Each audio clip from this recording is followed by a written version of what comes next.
Have you ever been in a situation where you finally have time to write a blog post? You sit excitedly at your laptop and then stare at the screen for the next hour while dust begins to settle on your keyboard.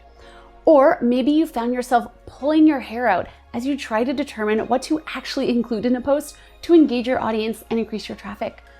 Or quite possibly, you've cried into a bowl of cereal trying to figure out what the heck you need to do to create content that grows your blogging business. If any of this resonates with you, stay tuned as I will be sharing a 10-step strategy for writing a blog post for maximum engagement. But first, I want to direct your attention to the description of this video where I've shared a link to my free travel blogger resource library. Inside, you'll snag access to 35+ resources, from cheat sheets to workbooks to workshops to video tutorials that can help you truly turn your blog into a profitable business. And by the way, this includes a content creation and promotion workflow Trello board to help you streamline your content creation process. It shares the exact steps you should take when planning, creating, and promoting your blog posts. Feel free to even pause this video to go grab those resources. You back? Then let's dive into how to write a blog post for beginners. Step number 1, choose an engaging topic. When choosing your blog post topic, you want to think about your blog's mission, the needs of your audience, and what people are actually searching. And then use this information to come up with a post topic that will actually get read. I'll talk about keyword research in the next step, but you can use a keyword research tool to check the search volume of certain phrases to see if they're popular. Moreover, you can monitor conversations in your community and keep a list of questions that your readers ask you to get a sense of what they really want from you. Additionally, I like to focus on evergreen content, as in content that will be timely whether someone reads it in one day or in 1 year, to really make writing a blog post worth my time. Moving on to step number 2, do your keyword research. Keywords are the words and phrases that people search in Google and other search engines to find your content. For instance, for my post about driving around the south of France, my main keyword is South of France road trip. Keep in mind, typically the narrower and less broad your keyword is, the easier it will be to rank for. For example, the keyword best rail trails near NYC will be easier to rank for than trails near NYC or NYC trails. Personally, I use a powerful tool called Key Search for my keyword research. If you're new to keyword research, the tool has straightforward tutorials on how to get the most out of using it. And bonus, you can click my affiliate link in the video description box and use code JessieOnAJourney for 20% off. Now, I use a variety of features within Key Search, but one of the first things I do is search for a keyword that I'd like to use, and then Key Search shows me a few things. First of all, it shows me what is already ranking on the first page of Google for that keyword, including information for each of these posts that can help me determine if I can reasonably compete for the keyword. This information includes things like a website's domain authority, how many internal and external backlinks it has to the post, and if they've optimized the post title, description, and URL for the keyword. Additionally, it shows me other relevant suggested keywords that I may want to use. So if I look at what is already ranking on the first page of Google for my desired keyword, and I see that it's huge sites like TripAdvisor, Expedia, and Travel + Leisure that are ranking, I may try a different variation of that keyword, a different topic angle, or I may try to niche down a bit and use a long tail keyword that's easier to rank for. And by the way, I've linked a quick and easy key search tutorial in the description box of this video to make that step much clearer. Now we will chat about step number 3, consider intent. Once I have my post topic and my main keyword, I want to also make sure that my own post intent matches the search intent. And what I mean by that is this. If you search your keyword in Google, do the posts that come up have a similar intent to the post you'll be writing? Here is a personal example. I wrote a post titled 21 Netflix and chill alternatives for travelers that initially ranked on the first page of Google and then got pushed down to the second page. I realized that while my post shared a list of fun travel related things to do at home besides watch Netflix, the other posts that were ranking on Google's first page all had alternative phrases for the term Netflix and chill. To get my post back on the first page, I tweaked each item in the list to have an alternative phrase. So instead of saying, do an at-home yoga retreat, I changed the heading to Lotus and Lounge while enjoying an at-home yoga retreat. From there, I resubmitted the post to Google to be re-indexed, and it is now back on the first page. To help you further ensure that your content is clear, there are 2 tools that I recommend. The first is Google. Google itself actually provides you some valuable information that you can use to help your post rank. Specifically, search your keyword in Google and on the first page, look at the People Also Ask section that includes a dropdown of related questions.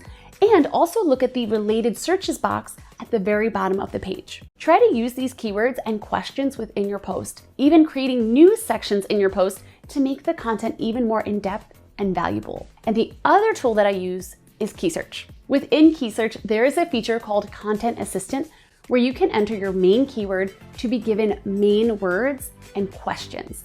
Just like with the information Google provides, you can use these to help make your post more in-depth and the intent clearer, which these main words, also known as latent semantic index keywords, are ones that are being used in the posts that are already ranking. Again, click the link in the video description box and use code JessieOnAJourney for 20% off Key Search. Okay, now it is time to talk about step number 4, plan out how you'll make your post more valuable. I have one more pre-writing step for you, and that is to look at the posts already ranking for your keyword on Google and consider how they add value, as well as how you can create something better.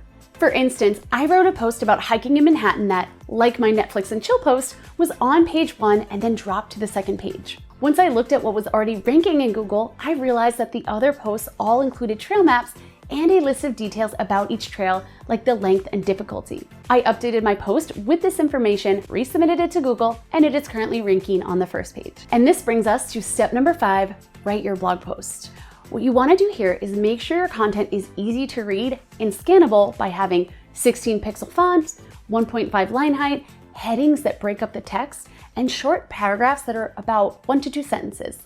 Going back to keyword research, make sure to include your main keyword prominently in your post, in your blog post title, as well as within the meta title and description, which is typically what shows up in Google search results. Additionally, have it bolded with strong tags in the first sentence of your post, in an H2 heading, within the content itself, and naturally within some image alt tags. Not only does this help tell Google what the post is about and help you rank for that keyword, but there is power in parroting back exactly what people search, as people see exactly what they typed reflected back at them. Finally, make sure to answer the relevant questions and include the relevant keywords and elements that you researched in the previous steps.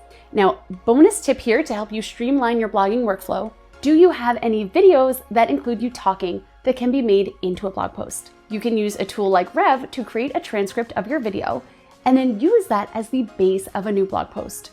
And bonus, you already have a video made that can go into the post. This brings us to step number 6, add a conversion. For most bloggers, this will mean placing an opt-in freebie into your post that helps you grow your email list. I've discussed opt-in freebies in past videos, but in short, an opt-in freebie is a free gift that you give your readers to help them solve a relevant problem and to make your content more actionable. The thing is, to get this additional resource, they need to subscribe to your email list. So this might mean offering things like free cheat sheets, workbooks, and other printables, resource libraries, and challenges and webinars. Okay, let's look at an example.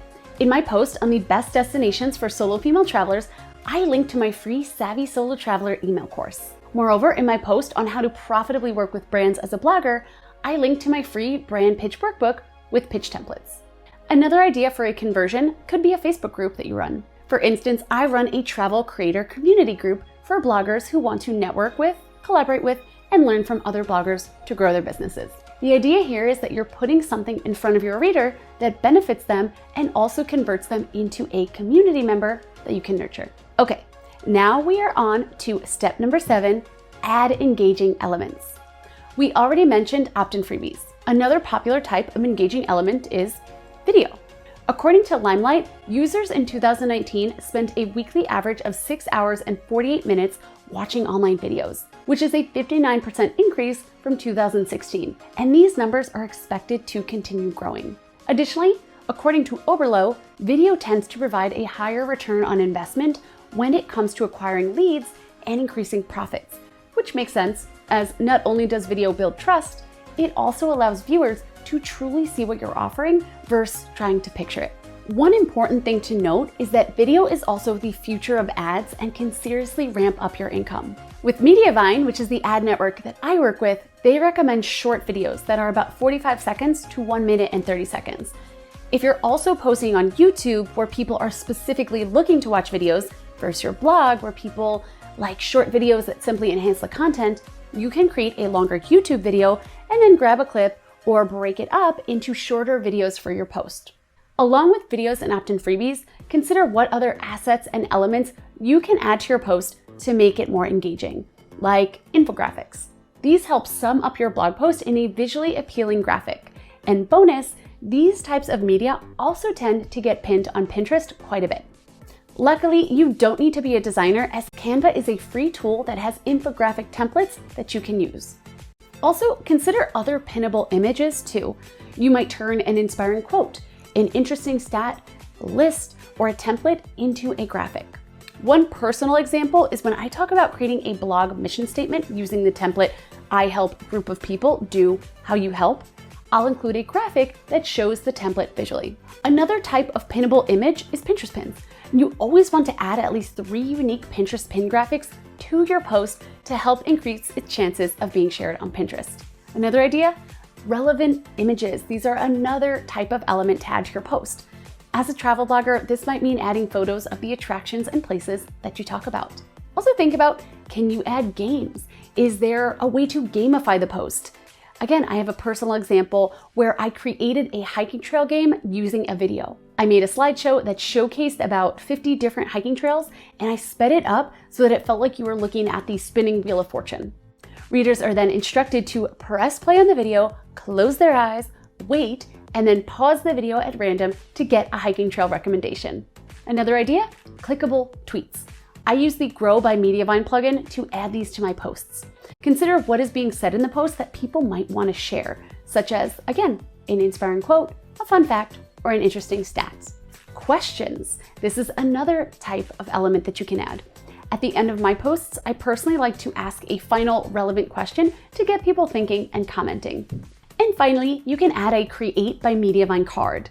This allows you to add a printable card into your post. For instance, a recipe card or a packing list. And if you run Mediavine ads, it can help you ramp up your income, as you can place ads in a spot where people tend to linger. Okay, now let's chat about step number 8, add internal backlinks. You want to find posts that you've written previously that you can link to in this new post. By creating a network of internal backlinks, you help give Google insight into the structure of your site and what your content is about. Pay attention to the anchor text you use with your backlinks. I like to use a mix of my main keyword as well as relevant keywords to help Google better understand the topic of my content. Which leads us to step number 9, proofread at least 3 times.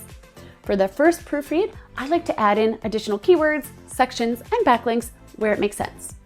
Afterward, I pause to consider if the tone of the post fits my brand voice. Does it sound fun, engaging, and conversational, or stiff and boring? If it's more towards the latter, I'll make changes to fix that. From there, I like to add any additional related keywords that I may have missed that are a fit. And I proofread it again 2 more times for spelling, grammar, and voice. Finally, we are on step number 10 of our strategy, add the final SEO and categorization elements. This means adding categories and tags to better categorize the post on the site. Moreover, it means using the free Yoast SEO plugin to add a meta title and description, which I then also use as preview text for the post to show on my website. And finally, I add my featured image before hitting publish. Now, before I sign off, I do have a bonus step for you. Monitor analytics regularly. Of course, you always want to make sure that any strategy you're implementing actually works. To monitor my blog's analytics, I use 2 tools.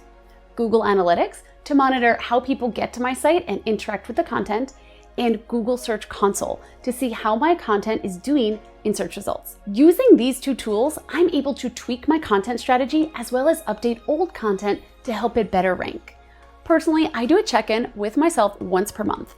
And during this time, I also look at my sales, my email marketing analytics, and social platform analytics to really see the big picture in my blogging business, including what is working and what is not. All right, now I hope you enjoyed this video. I hope you feel inspired and empowered to write a high quality blog post that engages your audience, increases your traffic, and helps you grow a community around your blog.